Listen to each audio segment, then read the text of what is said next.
सर्वप्रथम सर्वांना श्री स्वामी समर्थ. स्वामी महाराजांच्या कृपेने तुमच्या सर्व चांगल्या इच्छा पूर्ण होत ही स्वामींचरणी प्रार्थना करते आणि आजच्या व्हिडिओला सुरुवात करते. सर्व मंगल मांगल्ये शिवे सर्वार्थ साधिके शरण्ये त्र्यंबके गौरी नारायणी नमोस्तुते नारायणी नमोस्तुते. 22 सप्टेंबर 2025 सोमवार दिवशी नवरात्रीला सुरुवात होत आहे. घटस्थापनेचा सोन्यासारखा दिवस आलेला आहे. प्रत्येक जण आपल्या कुलदेवीचा कुळाचाराप्रमाणे आपल्या घरात घटस्थापना करत असतात. बऱ्याच लोकांना असं जाणवतं की आपण जो घट पेरतो, जे धान्य पेरतो तो व्यवस्थित उगत नाही, त्यात वास येतो, घटाच्या धान्याला बुरशी येते, धान्य कुजतं, घट दाटसर हिरवागार टवटवीत फुललेला उगत नाही.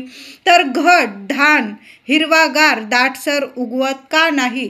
तर काही समस्या जर तुम्हाला येत असतील तर हा व्हिडिओ तुमच्यासाठीच आहे. महिलांनो, घट कसा बसवावा, परंपरेनुसार कुळाचाराप्रमाणे आपण साध्या सोप्या पद्धतीने आपल्या घरात घटस्थापना कशी करावी, अगदी छान माहिती आजच्या व्हिडिओमध्ये मी तुमच्यासाठी घेऊन आलेली आहे. व्हिडिओ शेवटपर्यंत बघा.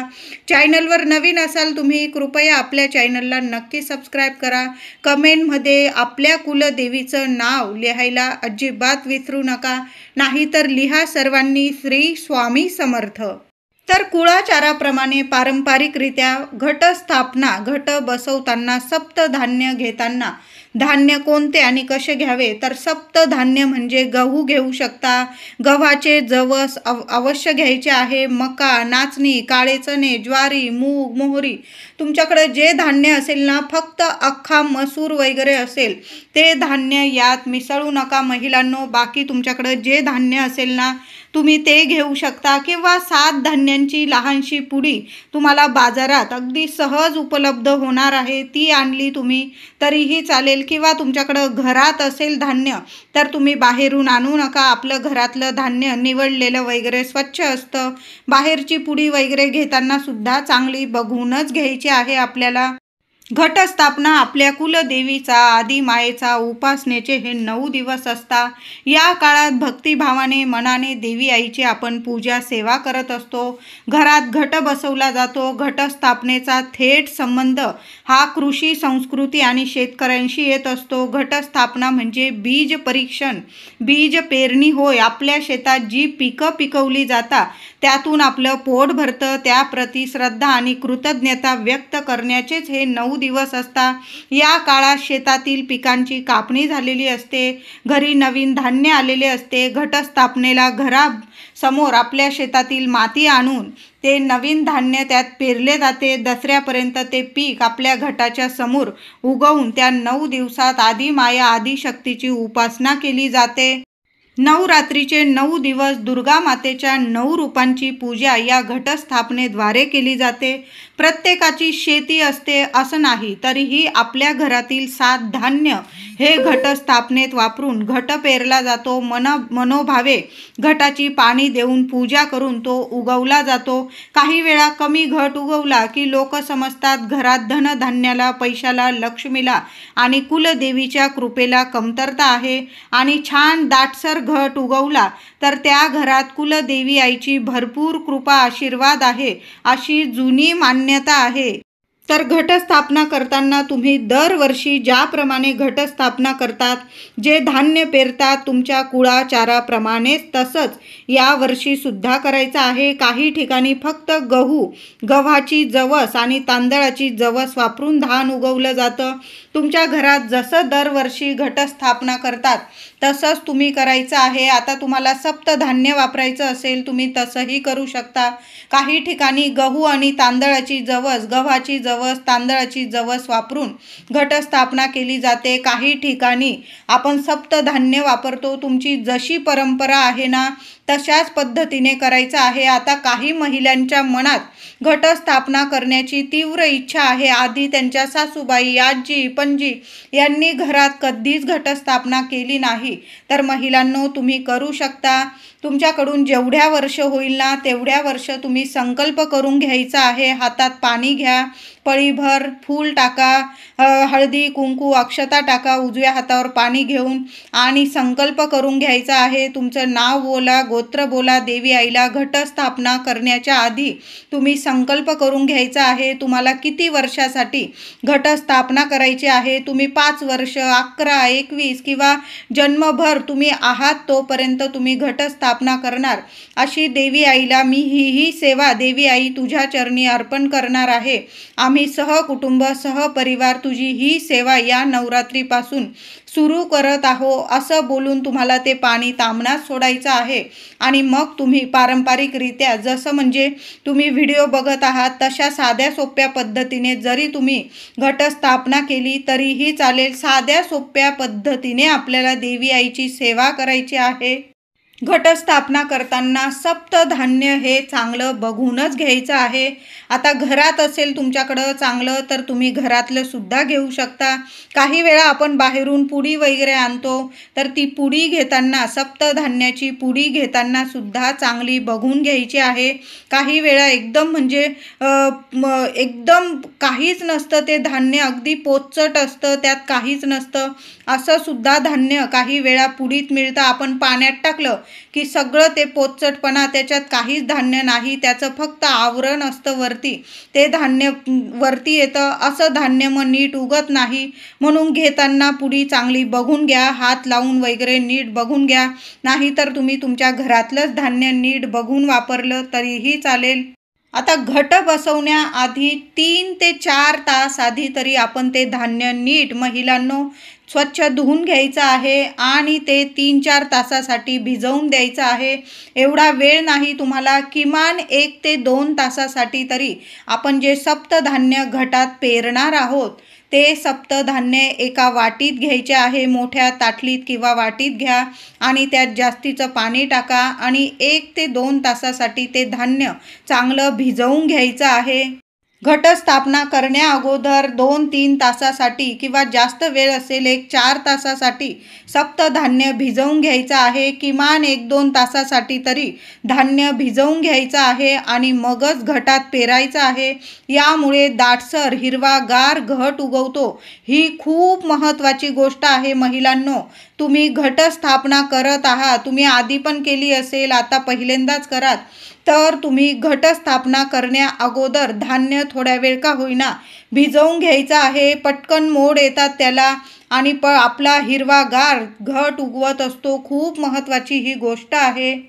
तर काही जण काय करतात तर धान्य मातीत मिक्स करतात आणि तो धान्य मिक्स केलेली माती टोपली, ताटात, पत्रावळीत टाकतात आणि मध्यभागी कलश ठेवतात. मग त्या कलशाखाली बरंचसं धान्य दबून जातं. अशामुळे काही धान्यसुद्धा उगवत नाही आणि काही वेळा आपला कलशसुद्धा तिरपा वाकडासुद्धा होण्याची शक्यता असते. कारण कलशाखाली थोडं का होईना धान्य दबलं गेलं की मग ते धान्याला मोड येतो आणि आपला कलश हलण्याची सुद्धा, वाकडा होण्याची सुद्धा शक्यता असते. म्हणून महिलांनो, कलशाखाली फक्त माती येऊ द्यायची आहे आणि कलशाच्या आजूबाजू आपल्याला धान्य नीट पेरायचं आहे. ह्या गोष्टींची काळजी अवश्य घ्या. तर आपल्याला घटस्थापना करताना पत्रावळीत करत असाल तुम्ही, टोपली, ताटात, पानावर, काड्यांची टोपली, पत्रावळी स्वच्छ धुवून घ्यायची आहे. म्हणजे घट बसवल्यावर पाणी नीट झिरपतं, घट नीट उगवेल. पहिल्यांदा 2 इंचाचा मातीचा थर टोपलीत, पत्रावळीत द्यायचा आहे. खूप जाड नाही, खूप पातळ नाही, असा 2 इंचाचा मातीचा पहिला थर द्यायचा आहे. माती घेताना खूप चाळून घेऊ नका, फक्त माती नीट बघून घ्यायची आहे. आता माती घरी आणली की पावसाळ्याचे दिवस असतात, मग माती खूप ओली असते. मग अशा वेळी काय करायचं महिलांनो, 1 ते 2 तासासाठी माती हवेशीर ठेवायची आहे. म्हणजे ती माती थोडीशी ओलसरपणा कमी होतो आणि माती अशी भगराळी होते थोडीशी. त्यात जे दगड माती असतात आपल्याला नीट काढता येतात, चिखलासारखी माती होत नाही.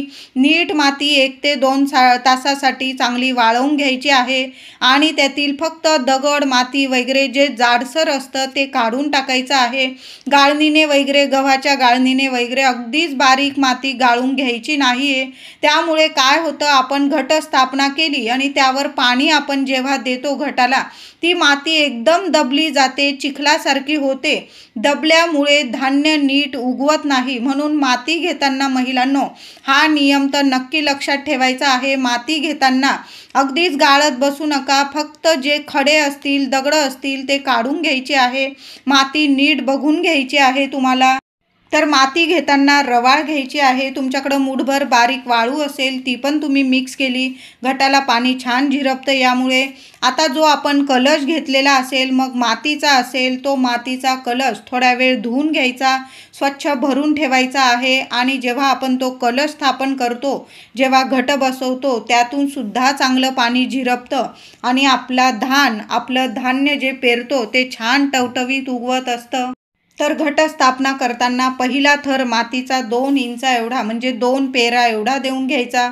त्यावर सप्तधान्य टाकण्याआधी घटात जो कलश ठेवणार असाल तांब्याचा, मातीचा, जो पाणी भरून त्याला 9 कलाव्याचे वेढे बांधून घ्यायचे आहे. 9 नसेल बांधायचे तुम्हाला, किमान 5 तरी मुखाशी 5 कलाव्याचे वेढे बांधून घ्यायचे आहे. त्यात स्वच्छ पाणी भरून घ्यायचं.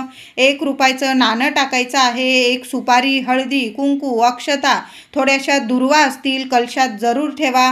5 पानं ठेवायची आहे. 5 पानं आंब्याची ठेवू शकता किंवा तुमच्याकडं विड्याची पानं तर अवश्य ठेवा. विड्याची नसतील तुम्ही आंब्याची ठेवू शकता. चांगला नारळ बघून घ्यायचा आहे. नारळ पहिले स्वच्छ धुवून घ्यायचा.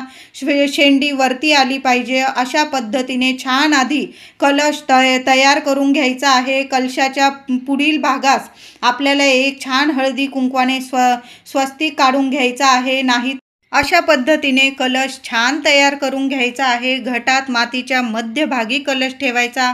नंतर सप्तधान्य आपल्याला पेरायचं आहे. हलक्या हाताने एक समान गोल त्या घटाला धान्य टाकायचे आहे. त्यानंतर 1 ते 1.5 इंचाचा पातळ लेअर मातीचा द्यायचा आहे. माती अगदी दाबून टाकू नका. अगदी वरच्या वर घटावर माती पेरायची आहे तुम्हाला. म्हणजे धान्य पेरलं की अगदी बारीकशी माती वरून पेरायची आहे तुम्हाला. अगदी हलकासा थर तुम्हाला वरती द्यायचा आहे मातीचा.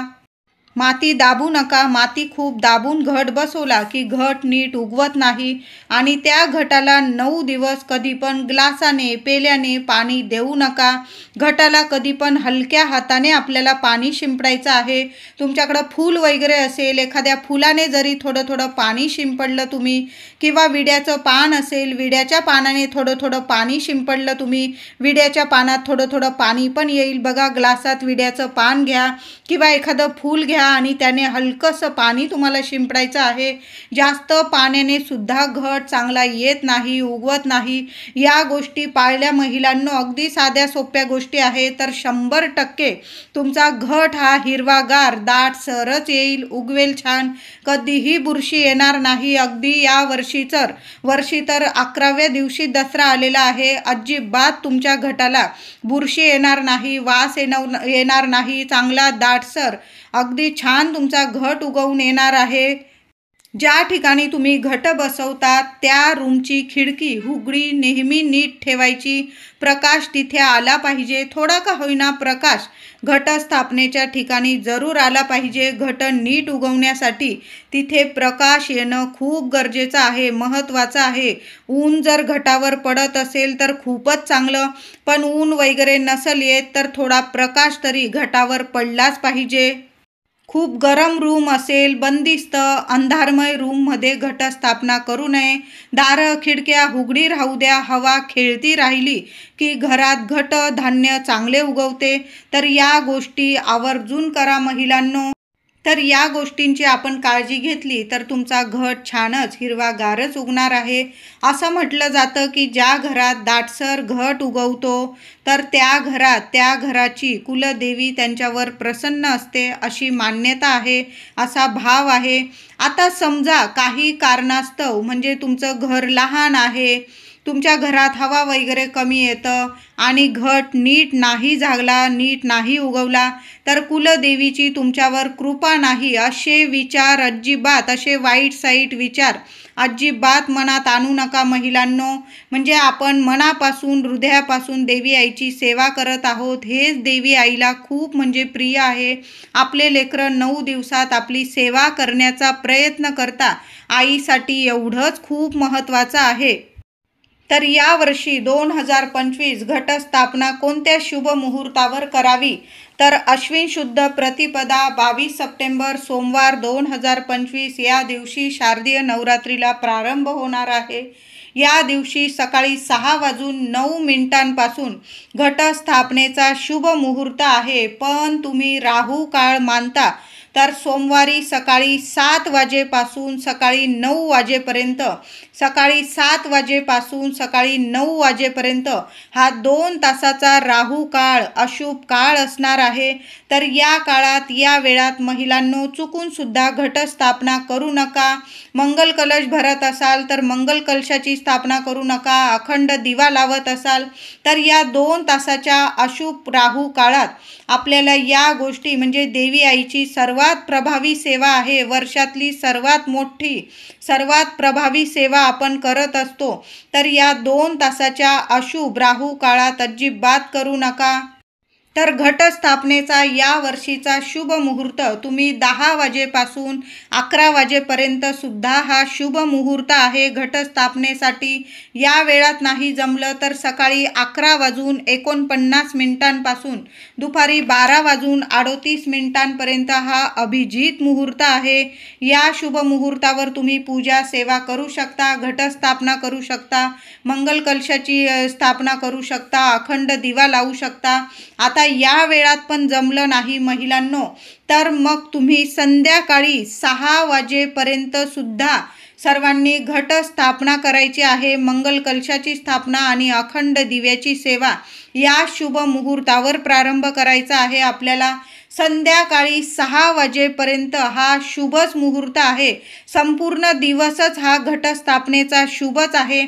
फक्त जे लोक राहू काळ मानतात त्यांनी फक्त सकाळी 7 ते 9 हा 2 तासाचा अशुभ काळ असणार आहे. बाकी तुम्ही 10 वाजेपासून अगदी संध्याकाळी 6 वाजेपर्यंत घटस्थापना, मंगल कलश, अखंड दिवा या सेवा अगदी आनंदाने मनापासून आपल्याला संध्याकाळी 6 वाजेपर्यंत तरी नक्की करायच्या आहे. घटस्थापनेला प्रथम गणपती बाप्पांची स्थापना विड्याच्या पानावर जरूर करून घ्या महिलांनो. तुम्ही जशा पद्धतीने दरवर्षी देवी आईचा टाक, गणपती बाप्पांची स्थापना विड्याच्या पानावर करतात, प्रथम दिवा लावून घ्यायचा आहे, दिव्याची पूजा करायची, दिव्याच्या साक्षीने आपल्याला घटस्थापना करायची आहे. प्रथम गणपती बाप्पांचं पूजन करा, देवी आईच्या टाकाचं पूजन करायचं आहे, फोटो ठेवा, फोटोची पूजा करा आणि नंतर आपल्याला घटस्थापना करायची आहे. घटस्थापनेजवळ 5 फळं जरूर ठेवा महिलांनो. वेगवेगळी 5 फळांना नवरात्रीत खूप विशेष महत्त्व आहे. जसं आपण गणपती पूजन करतो, गणेश चतुर्थी ते अनंत चतुर्दशीपर्यंत गणपती बाप्पांजवळ जशी 5 फळं ठेवतो तसं घटस्थापनेला नवरात्रीत सुद्धा 5 फळांना खूप महत्त्व आहे. आणि त्या 5 फळांमध्ये 1 लिंबू अवश्य घटाजवळ ठेवायचा आहे.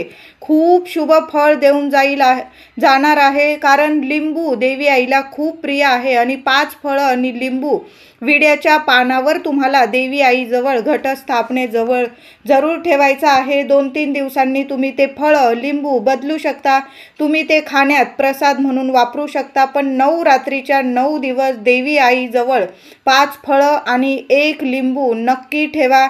घटस्थापना करताना कुणाकडूनच वस्तू मागून घटस्थापना करू नका किंवा कुणाला घरातून देवीच्या प्रिय वस्तू देऊ नका.